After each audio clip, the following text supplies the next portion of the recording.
Tories. I was interested, Barry, if I may use the first name, that twice you referred to keeping the lights on.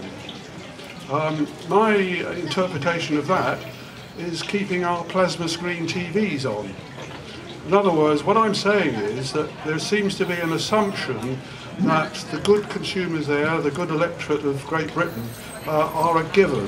What they are being provided with now is what yourselves and the Conservative Party, the coalition, are seeking to meet, as it were, with no contribution from the good burghers of the people. Yeah. Look, let me say, I think the important point that you're making here is that there needs to be behavioural change and there needs to be regulatory change, because, and let me put it in this way, if I may. I don't know if you're familiar with the McKinsey cost curve, but effectively, let me see if I can do some magic of my own here. You want to do some paper with this? No, you can't use that. I can't use that. Sorry, I'm giving away his magic tricks. Anyway, let me simply describe it. What you have is you have your normal graph, okay, so your x and y axis, and what happens is on the McKinsey cost curve, you start here, and the bar charts come down like that, down like that, down like that, but they go like this, and then like that. So it's a sort of S on its side. I think that's an S on its side. And what this part, this element of the curve is it's the cost saving. It's all the things that we can do that will save maximum cost, getting to minimum cost saving when you get to the axis, and then going above that, the things that you can do that are going to have some cost attached to it, but you're still achieving the emissions savings. Okay? And critically, it is the element that is the cost saving, it's the change in behaviour, it's the making sure that things are switched off and not put on standby, or better still, government regulating so that the new standards for that equipment are that you can't put it onto standby, it has to go off. It's by those sort of cost-saving measures, by insulation, by all of these things that you're actually going to achieve a saving in the emissions that we have and the energy that we consume. But what I do want to say is this. Please don't imagine that all that needs to happen is for everybody to suddenly say, ah, great, I get it, therefore I'm now not going to watch TV, or I'm now not going to do this, and I'm not going to play with my Xbox or my PS3 or my whatever it is. That isn't going to happen. We have to be realistic about what is going on with the way in which the world is driven, and electricity consumption is not going to fall off, even if you get changes in behaviour, because if you look at a house that was built in the 1970s versus one that's built today, you'll find that the key difference between them is not the insulation, the cavity wall and things like that. It's this. Go into the kitchen and you might have 2 sockets in the 1970s house.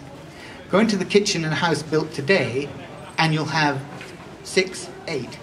Because people use electronic appliances in a way that was just unthought of 40, 50 years ago. And that isn't going to change. And many of the technologies that we are going to depend on for the sort of technological change that we need are going to be energy technologies. They're going to demand electricity. What we've got to ensure is that that electricity is not carbon generated. We've got to make sure it comes from the sun, we've got to make sure it comes from the wind, and we've got to make sure that it comes from wave power and tidal power. That's the way to go. It's not to say, you know what, we've all got to wear hair shirts, we've all got to not expect increased standards of living.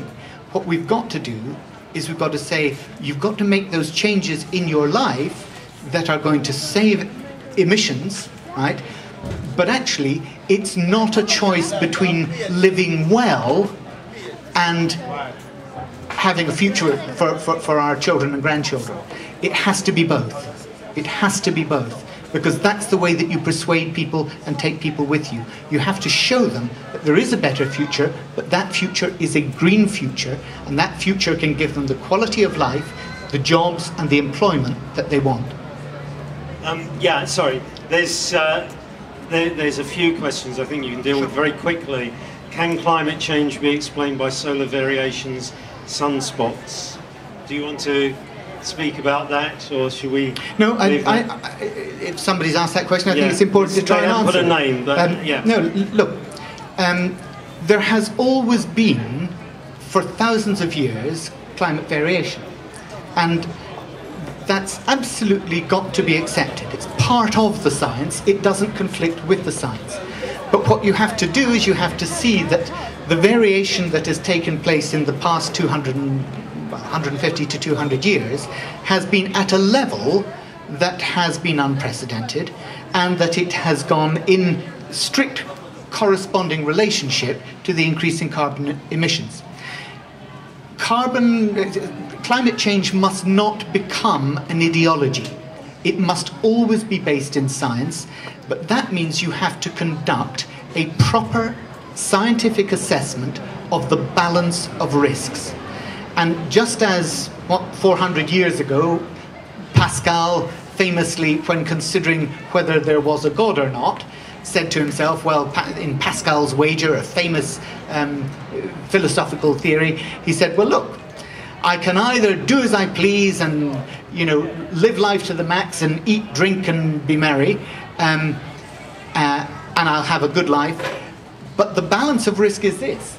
If I do that, it condemns me, perhaps, if I'm wrong, to an eternity of damnation in hell. Now, what we've got here is a similar Pascal's wager. You can either say, well, we make the changes that we need, we go through the process of changing the way our society is governed, and that's got its own stresses and pains and costs. But the cost of not doing it, if we're wrong about climate change, and climate change is real, the cost is that you lose the planet, or at least you lose human life on the planet. You don't lose the planet, but the planet loses us, because the ecosystems that are sustaining human life on this planet will go, because they cannot cope with the rate of change that climate change is inducing. Yeah, a few other things. Really an idea to put to you from Phil Fletcher. Would it not be an idea, as transport is getting so much worse in London, that anybody who wishes to have a driving licence should also take the cycling proficiency test, regardless of whether they did one years ago or not?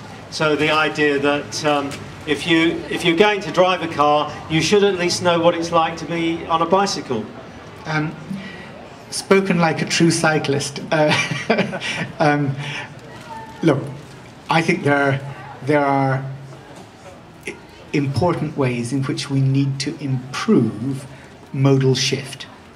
And that modal shift has to be from car not only to cycle, and the best way to do that is by designated cycle lanes. We've had some horrific accidents over the past 2 years in London, with people being crushed against railings and the death toll of cyclists. But we need a wholesale modal shift. I put a question to the Minister the other day, looking at the Greener Journeys modal shift, that they're looking to achieve a change of 1 billion journeys. And to do that would actually reduce by 50% the emissions from transport in this country. But that's the sort of thing that we need if we're really going to address climate change. Cycling safety, I think, is probably better addressed through other measures. Okay, that wasn't my question, by the way. No, sure. Transport, again. We would like to be greener, but congestion makes public transport very slow. What can we do about this?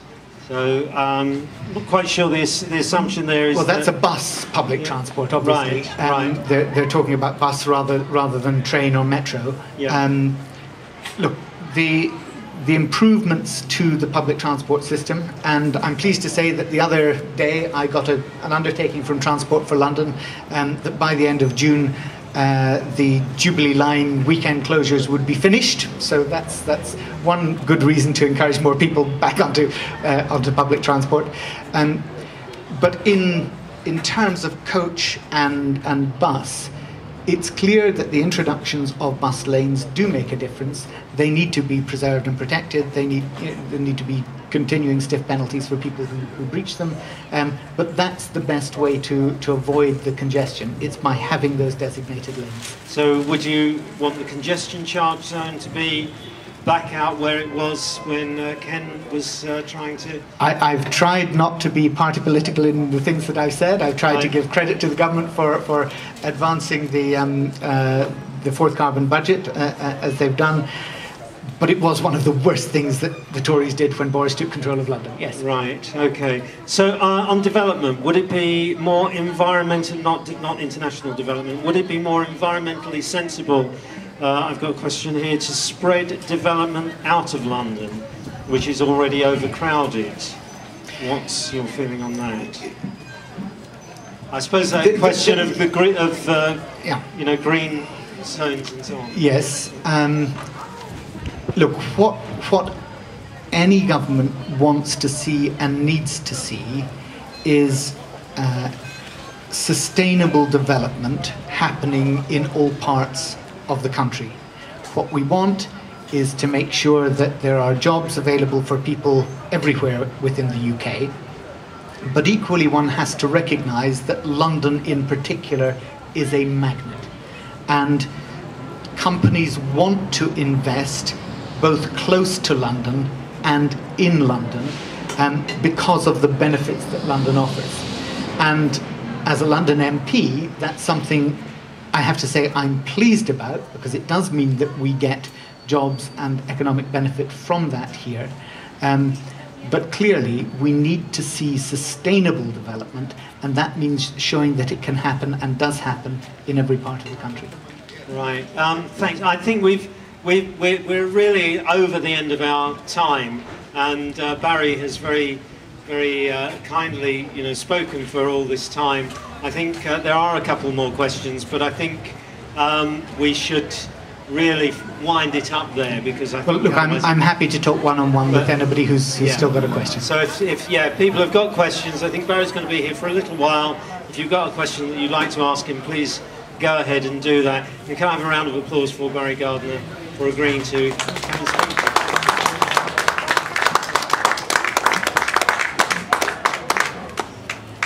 Now, on my programme, it says that 10 minutes